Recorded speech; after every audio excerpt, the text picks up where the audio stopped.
Segunda parte. Construcción sistemática de una filosofía política. Después de haber revisado en la primera parte la historia de la filosofía política, en esta segunda parte haré la exposición sistemática de una filosofía política.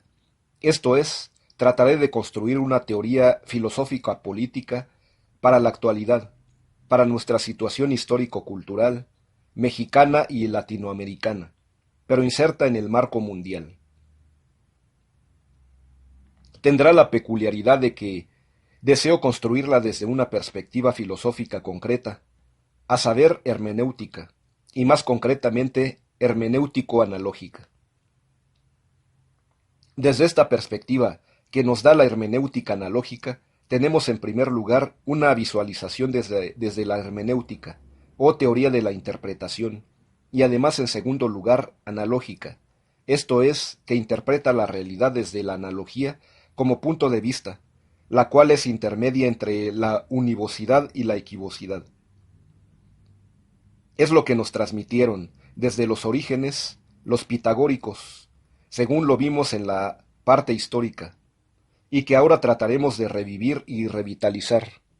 Esto es, renovar como una búsqueda de la analogía, proporción o justicia en la sociedad. De hecho, también según nos lo han enseñado la parte histórica, la filosofía política ha tenido como constante la búsqueda de la justicia. Es su problema principal, y de ahí derivan todos, y de acuerdo con ella reciben su lugar y su estructuración. Mucho de lo que encontramos en filosofía política tendrá implícito el problema de relacionar la política con la ética. En efecto, la modernidad trató de desconectar la ética de la política, y ahora se busca por todos los medios volverla a conectar. Así, en nuestra construcción de la filosofía política, se verá en gran medida la búsqueda de que la política se vuelva ética, o acorde a una ética adecuada, humanizadora. Además, lo que construyamos en filosofía política tendrá como característica la búsqueda de la justicia, algo que también se ha querido desechar, pero ahora vuelve más, cada vez más por sus fueros. 1. Hermenéutica y política. Introducción. En este capítulo me propongo relacionar la hermenéutica con la política, concretamente una hermenéutica que sería analógica, es decir, superadora tanto del reduccionismo como del relativismo de muchas posturas actuales, de modo que resulte una filosofía política, sí, cribada por la hermenéutica y por lo mismo, atenta al carácter interpretativo de la realidad que tiene el ser humano, pero también atenta a su carácter de transformador de la misma.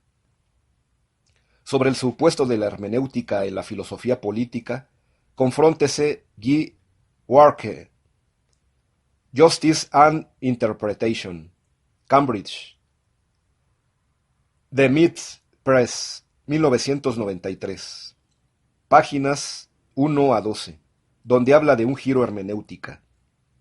Hermeneutic Turn, en la filosofía política.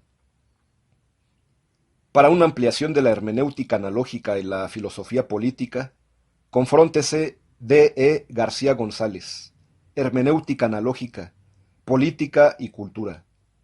México. Editorial Dussere, 2001. El hacerla una filosofía política basada en la hermenéutica le confiere una condición de buscadora de la armonía de la sociedad, y el que la hermenéutica que se le propone sea analógica implica el que va a conectarse con la ética y va a desembocar en una búsqueda de la justicia y la equidad, que ya para los griegos eran virtudes modeladas por la analogicidad. En efecto, no basta la justicia, que apenas asegura las condiciones mínimas de la convivencia. Se necesita además la búsqueda de la calidad de vida, la cual se cumple en la consecución de la buena vida o vida buena. Por eso se dice ahora que las éticas de la justicia deben complementarse con las éticas del bien. Esto es lo que trataremos de integrar. al igual que otros elementos o aspectos que frecuentemente se hallan polarizados en demasía, como la ética formal y la ética material, o el individualismo y el comunitarismo. Confróntese R. Álvarez, Hermenéutica analógica y ética, México, Editorial Torres, 2003, página 93 y siguientes. Pero comencemos con el llamamiento que recibe la hermenéutica hacia la politicidad del hombre. La hermenéutica ante la política como buscadora de la justicia. La justicia como proporción. A veces se ha visto la hermenéutica como alejada de la política, desinteresada de ella o incluso como incapaz de llegar a ese ámbito tan humano. Uno recuerda las reclamaciones que hiciera Habermas tanto a Gadamer como a Ricard. Revisar P. Ricard, Hermeneutics and the Critique of Ideology, en J. B. Thompson. Paul Ricard, Hermeneutics and the Human Science, Cambridge, Cambridge University Press. París, Editions de Maison, des Sciences Hommes, 1982, páginas 63 a 100. Por otro lado, no podemos evitar que nos resuene internamente la muy célebre 11ª tesis de Marx sobre Feuerbach. En ella dice textualmente: hasta ahora la filosofía se ha dedicado a interpretar la realidad. De lo que se trata es de transformarla. Revisar K. Marx. This is Sir Feuerbach, en Aus Choice Ed. Gutenberg, H. Lofgren, París, Gallimard, 1963, tomo 1, página 164. Interpretar y transformar se han visto como contrarios. De hecho, interpretar la realidad ha sido considerado como necesario pero insuficiente. Transformar la realidad es lo más que se requiere. Pero hay ocasiones en que interpretar y transformar pueden alcanzar a tocarse.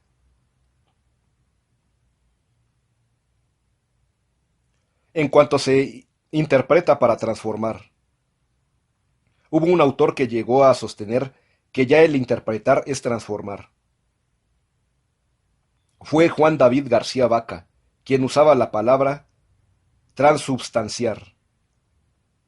Revisar J. D. García Vaca, Humanismo teórico, práctico y positivo. México, Fondo de Cultura Económica, 1974.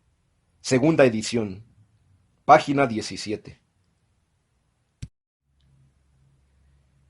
Ya el llevar las cosas a la teoría era transubstanciarlas, a nivel intelectivo, para después plasmar esa transubstanciación en la realidad con la praxis.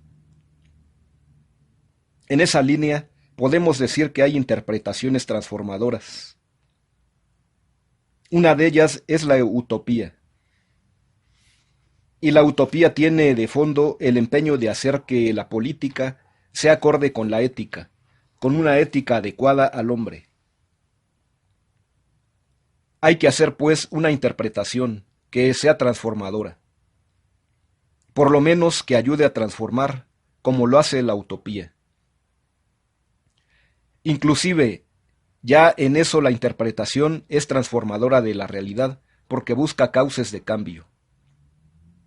Exige y se procura caminos para desembocar en lo real, para materializar lo que ha ideado. Pues bien, creo que la analogía tiene en eso un papel importante. En efecto, la analogía aporta esa dialéctica que puede conducirnos a una interpretación transformadora, la cual también será una transformación basada en una necesaria interpretación previa que la conduzca a ser adecuada a lo que se requiere en la sociedad. Esta interpretación transformadora es la que guió las utopías. En la interpretación de la realidad se ha sabido ver, además, lo que le falta, lo que necesita, lo que debe haber. A pesar de que se ha acusado al paso de ser, al deber ser, al tránsito de la descripción de la realidad, a la prescripción de lo que ella necesita, de lo que el hombre es a lo que le conviene, como falacia naturalista. Así la llamó Guy E. Moore, aunque ya la había señalado Hume. Confróntese A. McIntyre, Breve Historia de la Ética. Buenos Aires, Paidós, 1970. Página 167 y siguientes. Aquí no solo se puede hacer, sino que se necesita. Es necesario hacerlo, practicarlo. Y así se impone ese paso. Se pasa del ser al deber ser, sin falacia naturalista, pues se sabe encontrar en el ser lo que tiene en sí mismo de deber ser, sobre todo por lo que le falta, por lo que está mal en él, por lo que tiene de exigencia. Y de esa manera, casi insensiblemente, la interpretación del mundo deviene transformación del mundo. Claro que interponiendo las fuerzas prácticas que llevan a la plasmación de las ideas en la realidad, pero de cualquier manera antecede un acto hermenéutico, y es como ella, la hermenéutica, adquiere ese carácter de concernida con el hombre, en ese nivel tan importante de lo humano, que es lo político. Esto se ve de manera clara en algunos utopistas del siglo XIX, como Charles Fourier. Revisar F. Arnold, Préface à Fourier, Text Choice, París, Ediciones Sociales, 1953, páginas 7 a 43. Él tiene una concepción analógica del universo, y por ello la utopía es, para él, conseguir el acoplamiento proporcional, esto es, analógico, con el todo. Con una terminología teológica muy cara a esos pensadores de lo político que fueron llamados socialistas utópicos, explica: el plan de Dios ha consistido en poner el movimiento de acuerdo con su autor. Es preciso para esta unidad que el movimiento represente a Dios, que esté en analogía con Dios. Si se dijera a los otros que los universos tienen alma y que evolucionan en infancia, juventud y vejez, no nos dejarían abarcar el tema, y nos llamarían dementes, forjadores de ensueños gigantescos. Y sin embargo, ellos plantean en principio la analogía universal. Revisar Charles Fourier, El nuevo mundo industrial y societario. México, Fondo de Cultura Económica, 1995. Página 461. Alude a la analogía por excelencia, la del hombre como microcosmos. Él debe reflejar al macrocosmos en su armonía y equilibrio. Debe vivir en proporcionalidad con la naturaleza, en analogía con el ser. Y es que una de las metáforas más frecuentes al hablar de la sociedad es aquella en la que se ha pensado a la sociedad como un cosmos. Tal vez se podría decir que es un cosmos intermedio. Y así el microcosmos, que es el hombre, refleja el orden del macrocosmos, en ese cosmos menor que es el de la sociedad. No en balde los filósofos presocráticos hablaban de las relaciones cosmológicas o del cosmos con términos de la polis. Por ejemplo, que cuando predominaba un elemento sobre los otros, se cometía una injusticia cósmica, según Anaximandro, la cual debía ser reparada o purgada. Un aspecto importante de esta comparación del cosmos con la polis era, pues, que no se diera a alguien más que a los otros de manera desmedida, hiriente, injusta. Se buscaba la medida, el equilibrio, la armonía o proporción, en lo cual consiste la analogía. Eso implica también una idea analógica de mesura en la asignación de beneficios, tanto en el orden de intercambio como en el del reparto. A lo cual corresponde la justicia conmutativa y la distributiva. Pero también la legal, pues se rompe la debida proporción cuando se da preferencia a alguien en los juicios o litigios. Vemos siempre que la justicia, que es la clave de la polis, tiene el esquema de la proporción y de la atribución, los cuales son modos de la analogía. La proporción es más igualitaria y procura porciones más o menos iguales para todos, pero se añade la atribución, la cual sí introduce un más y un menos. Esto es, una diferencia más marcada por incluir jerarquía, un orden con grados, el cual también es muy de tener en cuenta en la justicia distributiva, que tal parece ser aquella en la que más se da el conflicto. Encontrar las necesidades y carencias para aspirar a lo que señalan como algo a lo que se tiene derecho. Según se decía antiguamente, la necesidad engendra derecho. Es lo propio de la utopía. Hacemos utopías. Es algo humano. Ellas son la prueba contra la falacia naturalista, pues pasan del ser al deber ser. Y lo hacen porque ejercen una interpretación de la realidad para buscar la transformación de la realidad misma. La inconformidad con el status quo, que señala una extraña capacidad del hombre para transformar lo dado. La utopía requiere efectuar una interpretación. Comienza siendo hermenéutica. Confróntese P. Roiger, Ideología y Utopía.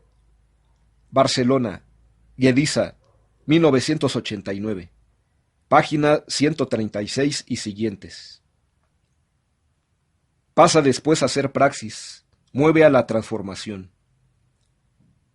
Tiene una parte teórica y una parte práctica. Se muestra con la estructura dual del simbolismo.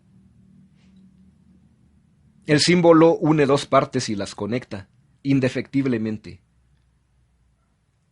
Aquí la utopía muestra dos lados. Uno es el lado de la interpretación teórica, otro es el lado de la aplicación práctica. Una cara viendo hacia la hermenéutica, otra hacia la política. La misma utopía es una interpretación transformadora, pues aún no llega a la praxis, pero la desata, la posibilita. Es una hermenéutica utópica que puede llegar hasta una utopía hermenéutica. Sí, puede hablarse de una utopía hermenéutica. No en el sentido de que la hermenéutica domine y se imponga, sino en el de que todo reciba la interpretación o comprensión requerida, resultado máximamente la intelección o intuición intelectiva, por supuesto que acompañada por el raciocinio.